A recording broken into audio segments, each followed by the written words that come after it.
What's up, guys? Spin Firearms here, and it's been a very, very interesting year for firearms, at least for me.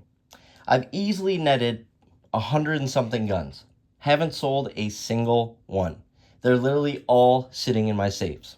On top of that, the year isn't over, and I have some crazy content coming for you soon with a bunch of new products, and one that I'm beyond excited about because there's nothing like it in the industry today, and it's made by one of your favorite gun companies. Definitely one of my favorite gun companies, and no one's been talking about it. It's absolutely wild, so stay tuned for that. Hopefully within the next week or so, that video will be dropping. It's going to be crazy.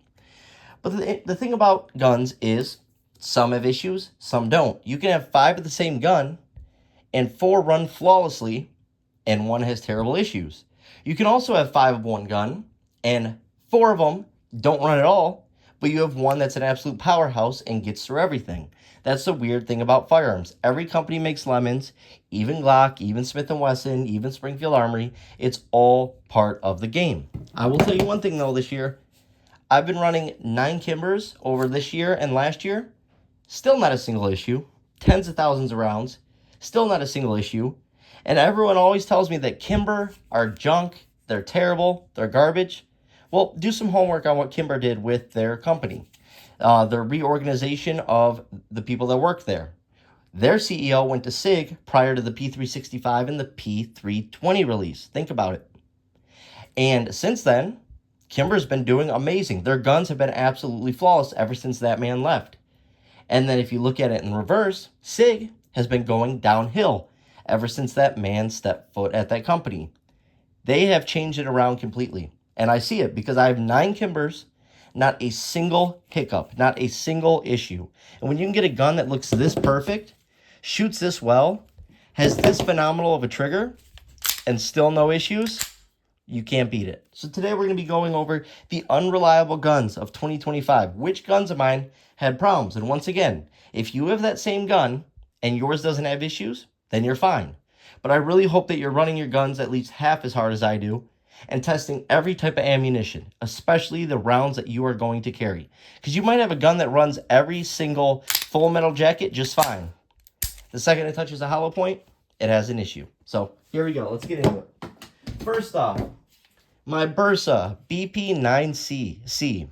This gun's about 4 years old, and I've never really had too many issues with it until I started running hollow points through it. And I love this gun for range use. This isn't a carry gun for me, but I know a lot of people like Bersa as of recently. And yeah, this thing is a beast. Let me show you the trigger real quick. It does have a magazine disconnect. Trigger is literally 3 pounds. It is the nastiest trigger to come on a stock gun. It's crazy. Reset, beyond short. This gun absolutely rips. It's about the size of a Glock 43X, but much thinner. And it's only 8+1. But the fact is that you can mag dump this whole mag in like a second and a half. It is that crazy of a gun. The problem is this thing doesn't eat hollow points, which I discovered this year. I don't carry this gun, so I never really tested it hard with hollow points. And this gun right here is not the one I would go to for concealed carry with the defensive ammo that I use.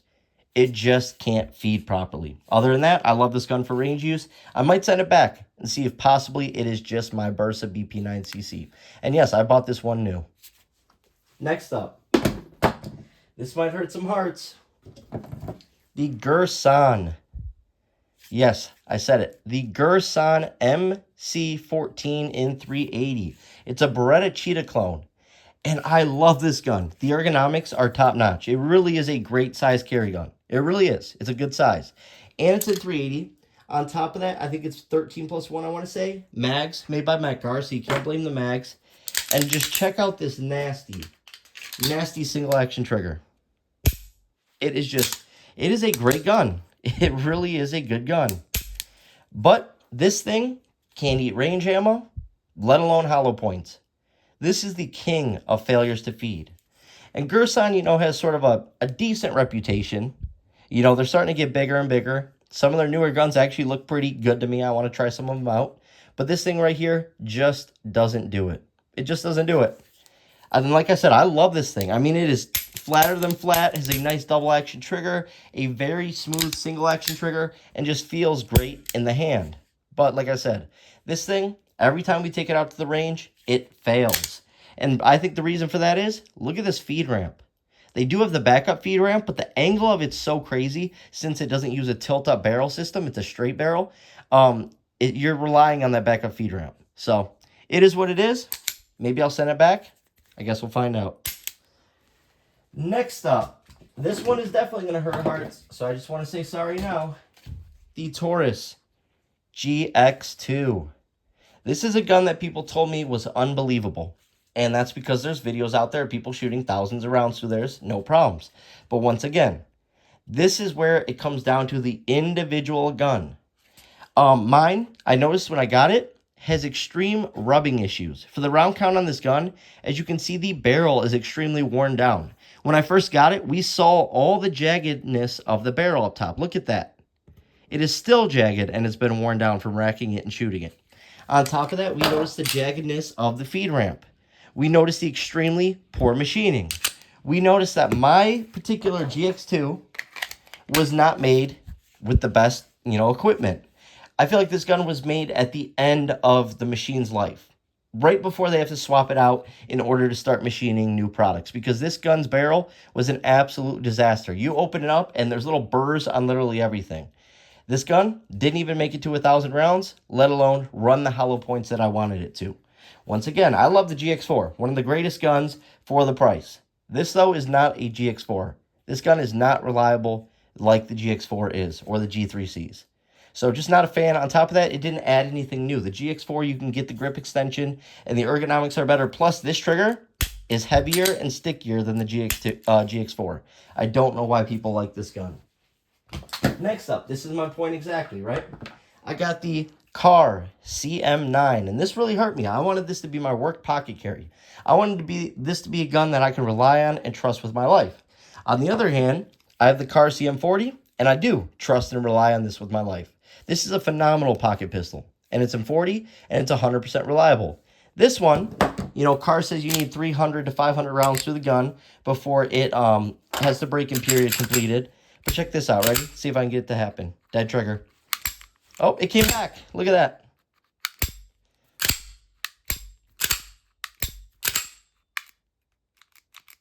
Dead trigger. See if it comes back. And no, that's not for me short stroking it. It should reset. That's not from a short stroke, see? Even if I pull it before the trigger, you can still see what I mean?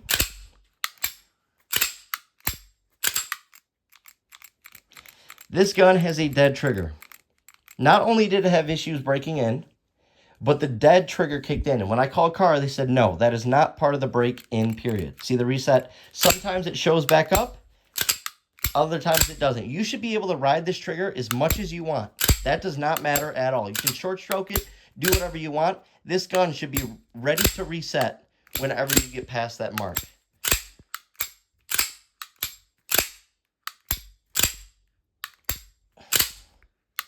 And yeah, so I just can't trust it. And we got many videos of it happening while shooting, and you're done at that point.